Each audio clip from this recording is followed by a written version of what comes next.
When was it built? It was built in 1938 by the fellow that was building a bunch of cabins around here and building the fireplaces, and they're just fabulous fireplaces that are all over up here. My Aunt Jane bought this lot, or several lots there. When the cabin was built, it was just one room. They didn't have the walls in the downstairs.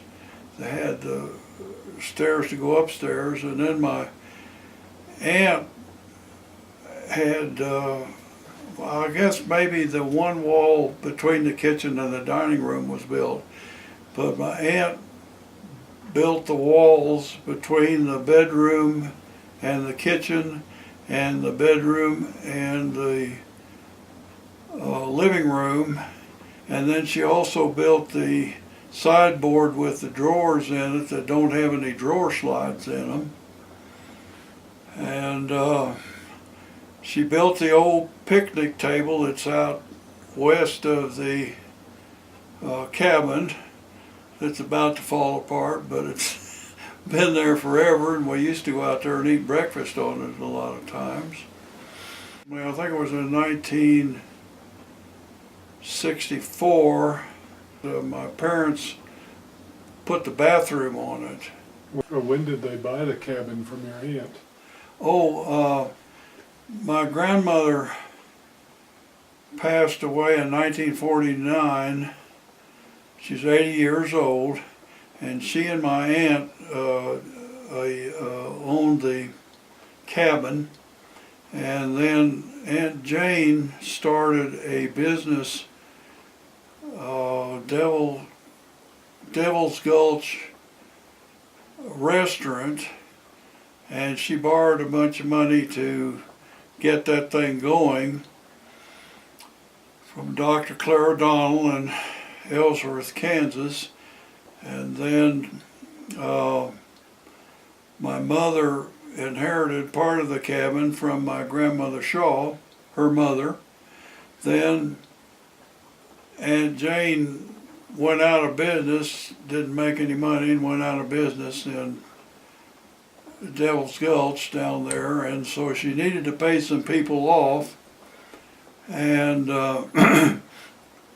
so she had met Woody at the cafe down there, and then they got married, and Woody was working for Dr. Reed from Palm Springs, California, who came to Estes in the summertime, and he had the Golden Horse Ranch out on Devil's Gulch Road, and Woody looked after his Palomino horses out there that he kept out there. Dr. Reed practiced in Estes all summer, and he was an avid fisherman and pretty good fisherman and pretty good doctor, and Jane worked for him some as a nurse, and so she didn't need this cabin over here anymore, and because they had a place at the Golden Horse Ranch that Woody lived, and they lived there, and so she sold the cabin to my mother and used the money to pay off some of her debts, and also Grandmother Shaw had a building in Ellsworth, a business building that her husband had, my dad worked at, and she sold her half of that in to my mother and my dad. So that's how Mother ended up with the cabin. And then after Mother died, of course, it went to Father, Dad, and then the year before he died, he gave half of it, the cabin, to the three kids, my brother and sister and myself. And then the next year, in '84, he gave the other half of the property to us. Then he passed away in August of that year. And so there were too many kids. My brother had 5 children, my sister had 5 children, we had 3 children, and there was no chance of everybody coming up here in the summertime with that many people, you know.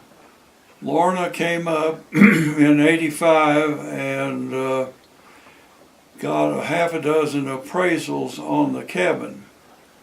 And we had inherited, each of us had inherited some money from our parents when Dad died. And so I offered to buy my brother and sister's share of the cabin with that money, and we took the highest appraisal and just took off the real estate commission, and I paid them each their third of the highest appraisal, and so that's how we ended up with the cabin. I'd known the Davies up here for years, of course, and he kind of looked after a property down there. They lived here most of the year, and when Mr. and Mrs. Davies passed away, well, their daughter-in-law, their son had pulmonary edema on a mountain in South America and had passed away when he was about 40.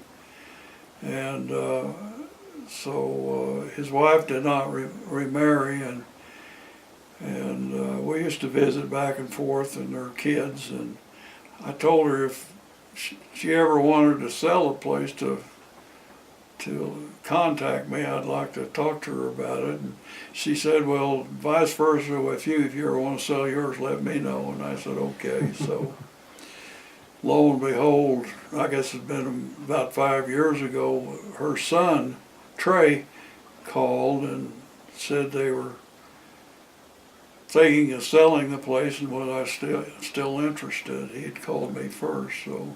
That was fortunate. And which I thought was very nice, and I asked him what they wanted on it, and they told me, and so I offered them some less, and then the daughter wanted to split the difference between it, so we split the difference, and I paid them cash, and